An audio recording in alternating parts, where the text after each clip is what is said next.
आजच्या भागामध्ये आपण पाहणार आहोत आता तिलोत्तमा आणि चंद्रकांत हे दोघंही जण जे काही फॅन्सच्या कमेंट्स आलेल्या असतात ना ती वाचत असतात. म्हणजे काही फॅन्सने ताराला एक्सेप्ट केला आहे तर काही फॅन्सने सावलीला एक्सेप्ट केले. आता चंद्रकांत काही कमेंट्स वाचत असतो तर तिलोत्तमा काही कमेंट्स वाचत असते आणि त्या कमेंट्स वाचून वाचून आता त्यांना एवढं कळत असतं की सावलीला स्वीकारणं खूप जास्त फॅन्सना कठीण जाणार आहे. कारण सावली त्यांच्यासमोर कधीही आलेली नाही आहे. ताराचा चेहरा त्यांनी पाहिलेला आहे, त्यामुळे ताराला सगळीजण ॲक्सेप्ट करतात.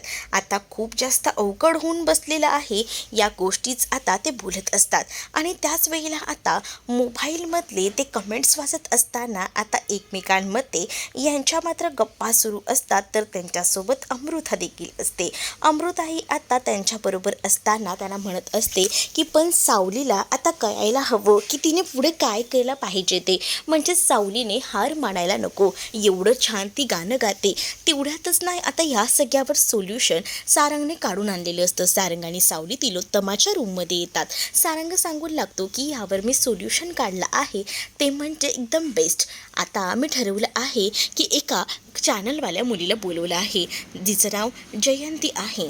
जयंती येणार आहे आणि लवकरच आता पॉडकास्ट होणार आहे. मी सगळी अरेंजमेंट केली आहे, ती थोड्याच वेळात पोचेल. अरे ती येत आहे, मग आम्ही तर काहीच तयारी केली नाही, पटकन ना फ्रेश होऊया, म्हणजे कसं आपल्याला सगळ्याची तयारी करता येईल असं देखील आता म्हटलं जातं. इकडे आता छान तयारी करून ती पोचलेली असते आणि जेव्हा सावली पोचते ना तेव्हा मात्र आता सावली सांगते की चला.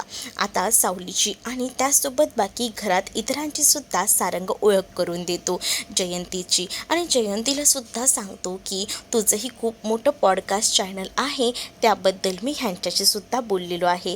त्यामुळे आता ना या सगळ्या गोष्टी सांगत असतानाच खूप बरंही वाटत असतं. म्हणजेच कसं की या सगळ्या ज्या गोष्टी आहेत त्या प्रॉपर एकदम परफेक्टली घडत आहेत. आणि आता आम्ही इंटरव्ह्यू घेत आहोत म्हटल्यावर तिलोत्तमाला सगळ्यात जास्त टेन्शन येतं. तिलोत्तमा आता म्हणत असते की ही मुलगी नक्की काही गोंधळ तर घालणार नाही ना, इंटरव्ह्यू तर देईल ना बरोबर, हे सगळं काही ना ती आता विचारत असते. आणि या सगळ्या गोष्टी जेव्हा आता तिलोत्तमा सारंगला म्हणते तेव्हा सारंग म्हणतो की मला पूर्ण कॉन्फिडन्स आहे, ही इंटरव्ह्यू एकदम मस्त आणि बढिया देणार आहे. तर इकडे मात्र आता जी जयंती असते, जी इंटरव्ह्यू घ्यायला आलेली असते, ती मात्र सावलीला सुद्धा घाबरलेली असताना आधार देत असते आणि सावलीला म्हणत असते की एकदा का कॅमेरा सुरू झाला की मला तुझ्याशी जास्त संवाद साधता येणार नाही आणि म्हणूनच मी तुला सांगते आता जे जे काही झालं आहे तुझ्यासोबत याबद्दल मला थोडंसं सांग, म्हणजे मलाही तसं कॅमेरासमोर बोलायला बरं पडेल आणि तुलाही अवघडल्यासारखं होणार नाही.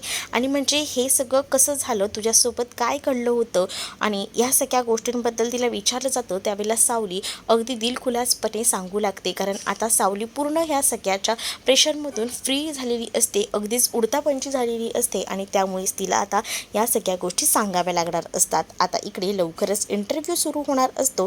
त्याच वेळेला सारंग आता सावलीकडे जातो आणि सावलीला म्हणत असतो की सावली तू ह्या सगळ्या गोष्टीचा जास्त विचार करू नको. मला कळतं आहे की तुला टेन्शन आलेलं आहे, पण काळजी करू नको, सगळ्या काही गोष्टी नीट होतील, मी आहे तुझ्यासोबत, असं देखील आता तो तिला बोलून धीर देत असतो.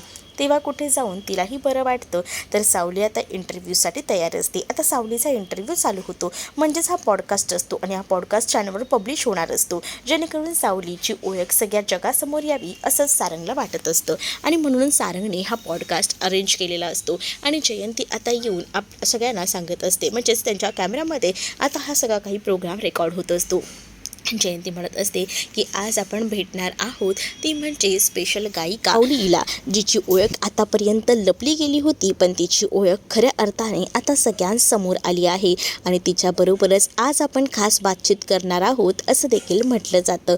मग आता या सगळ्या गोष्टी जेव्हा बोलल्या जातात तेव्हा ह्या गोष्टींबद्दल विचारपूस करायला सुरुवात होते, म्हणजे प्रश्न उत्तरांचा हा खेळ सुरू होतो. सावलीला आता सगळ्यात आधी म्हटलं जातं की मला आता सांग की तुझी ही ओळख, म्हणजे तू गाणं गातेस, एवढे दिवस पडद्यामागे गाणं गायचीस, मग आता तुझी ओळख जगासमोर आली आहे, तर आता तुला कसं वाटतंय, काय वाटतंय याबद्दल थोडंसं तरी का होईना बोल. मग आता सावली बोलायला सुरुवात करते. सावली म्हणते की माझं पहिल्यांदा असं व्हायचं ना की मी एखाद्या बंदिस्त अगदी पिंजऱ्यात एका पक्षाला बांधून ठेवतात ना, तशी माझी अवस्था होती. पण आता माझी अवस्था एकदमच वेगळी आहे. म्हणजे ना, आता म्हणतात नाही का, एखाद्या पिंजऱ्यातून सोडलं जातं तेव्हा तो स्वच्छंद आकाशात हवेत उडत असतो, आणि तशीच माझी अवस्था झाली आहे. आणि मी तशीच आकाशात स्वच्छंद अशी उडत आहे. आणि म्हणूनच आता मला खूप जास्त बरं वाटते. पण ह्या सगळ्याच्या मागे ना मला मदत करणारे सारंग सरही आहे. तर सारंग सरांमुळेच मी इतकी पुढे गेलेली आहे असं देखील आता म्हटलं जातं.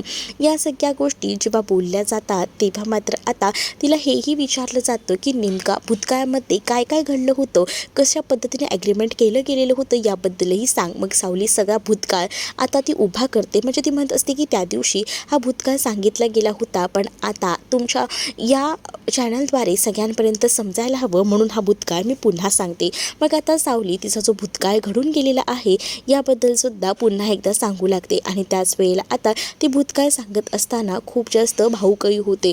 तर दुसरीकडे मात्र आता पाहायला मिळतं की जगन्नाथ अलकाला घडलेला त्या दिवशीचा तो प्रसंग सांगत असतो. म्हणजेच त्या दिवशी काय झालं, असं गाणं गात असताना तारा होती आणि अचानकपणे पडदा बाजूला हटला आणि सगळ्यांसमोर ना अखेरीस आपली सावली आली. आणि सावलीला सगळ्यांनीच गाताना बघितलं ना, तेव्हा सगळ्यांनाच मोठा धक्का बसला. आणि तेव्हा ना तू भैरवीचं तोंड पाहण्यासारखं होतं. म्हणजे तेव्हा जर तू असली असतीस ना तर तुलाही तितकाच आनंद झाला असता असं देखील आता म्हटलं जातं. या सगळ्या गोष्टी जेव्हा बोलल्या जातात ना तेव्हा अलकाला सुद्धा खूप जास्त अभिमान वाटू लागतो. आणि त्याच वेळेला खरंच ना जे काही झालं ते उत्तमच झालं एका अर्थी असं देखील अलका म्हणत असते. कारण इतके दिवस तुम्हालाही असंच वाटत होतं ना की तुमच्या मुलीची ओळख अख्ख्या जगासमोर यायला हवी, आणि आता ती ओळख सगळ्या जगासमोर आलेली आहे, म्हणून तुम्हालाही आनंद झालाच असेल असं देखील अलका आता जगन्नाथ यांना बोलत असते. तर जगन्नाथ म्हणतात की हो, मलाही हेच वाटत होतं, आणि अक्षरशः हे सगळं कसं शक्य झालं माहिती आहे का, जावई बापूंमुळे ह्या सगळ्या गोष्टी शक्य झाल्या आहेत. कारण ते सावलीच्या पाठीशी ज्या पद्धतीने खंबीरपणे उभे राहिलेत ना, त्यामुळेच या गोष्टी सगळ्या काही शक्य झाल्या आहेत असं देखील आता बोललं जातं. मग आता ह्या सगळ्या गोष्टी ऐकून अलकाला आनंद होतो. कारण जगन्नाथने ज्या पद्धतीने गोष्टी सांगितलेल्या असतात ना ते एकदम भारी असतात. कारण त्यांना सावलीचं आता कौतुक वाटत असतं. आणि ह्या सगळ्या गोष्टींना कधीपासून मी समोर आणायला बघत असतो. तेवढ्यातच जगन्नाथच्या फोनवर सारंगचा कॉल आलेला असतो. आणि तुमच्या मुलीचा इंटरव्ह्यू आताच ठेवला आहे, पॉडकास्ट सुरू आहे, 4 ते 5 दिवसात तर सोशल मीडियावर सुद्धा येईल. त्यामुळे आता तुमची मुलगी लवकरच व्हायरल होणार आहे, तिच्याबद्दल अख्ख्या दुनियेला समजणार आहे. म्हणजेच तिचं गाणं आता खऱ्या अर्थाने पुढे येणार आहे असं देखील सारंग जो आहे तो आता जगन्नाथाला सांगत असतो. जगन्नाथांना सुद्धा ही गोष्ट ऐकून खूप जास्त आनंद होतो. आणि त्यामुळे आता तेही खुश असतात. आणि ते म्हणत असतात की बरं झालं, एका अर्थी आम्ही खूप जास्त खुश आहोत की तुम्ही तिच्या पाठीशी एवढे खंबीरपणे उभे आहात म्हणूनच आम्हाला एवढं वाटतं ना की आमची मुलगी खूप जास्त लकी आहे. सारंगचं सुद्धा या सगळ्यामध्ये कौतुक होतं. तिथेही थोडा ब्रेक झालेला असतो. पुन्हा एकदा आता इंटरव्ह्यू सुरू होणार असतो. तर दुसरीकडे अलकाही म्हणत असते की कधी एकदा ना मी ह्या सगळ्या गोष्टीचा आनंद घेते ना असं झालं, म्हणजे इंटरव्ह्यू कधी बघते ना ह्याचाच आनंद आता अलकाला झालेला असतो. तर अलका इथे जगन्नाथसोबत बोलत असते. तर दुसरीकडे सावली या सगळ्यामध्ये मला खरं तर पुढेसुद्धा हा प्रवास कंटिन्यू करायचा आहे, गाणं गायचं आहे, पण सगळे काही प्लॅनिंग मी आता केलेले नाही आहेत. पण माझ्या नवऱ्याने नक्कीच या सगळ्याचे प्लॅनिंग केली असतील. सारंगलासुद्धा आता सावलीसोबत बसायला सांगितलं जातं. सावली जेव्हा इंटरव्ह्यू देत असते तेव्हा ती ना स्वतःच्या घरासोबत सगळ्यांचंच कौतुक करत असते. म्हणजे तिला फक्त सारंगचा सपोर्ट नाही आहे, तर चंद्रकांत, त्याचसोबत तिलोत्तमा या सगळ्यांचंसुद्धा नाव घेते. आणि तुझे पुढे काही प्लॅन्स आहेत. मग सावली म्हणते माझ्या फॅन्सने मला स्वीकारायला हवं, तर काही जे काही शॉर्ट्स असतात फॅन्सचे ते सुद्धा आता जयंती जी आहे ती दाखवते.